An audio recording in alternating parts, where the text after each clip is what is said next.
কথা বুঝে বলতে পারি না। পরিবার আমার বাড়ি চালা বন্ধ নাই।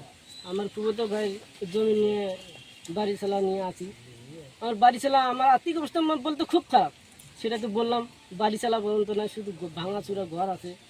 এই ঘর যদি ভেঙে যায়, আমি তো একটা ঘর দেবো, সেটা আসলে স্যার আমার অসম্ভব। এটা এটা আল্লাহ পাকের ইচ্ছায় আমি অনেক টেনশনে থাকি, এই জন্য এগুলা যন্ত্রপাতি আমি কিনছি।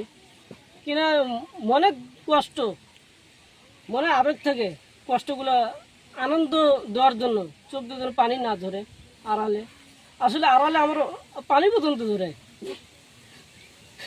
এই কারণে আমি ভিডিওগুলো বানাই। অনেকে হাসাহাসি করে, আমাকে দিয়ে অনেক ঠান্ডা করে। আমাদের বাড়ি চালাটা থাকতো, আসলে আমি অনেক খুশি হইতাম। আমি এখন নতুন সরকার, বাংলাদেশের সকল এমপিকে আমি আবেদনকে বলছি, বাংলাদেশের যত চর অঞ্চল আছে, অসহায় লোক আছে, সবাইকে দেখতে হবে। আমি চাই না আপনারা আমাকে দেখেন।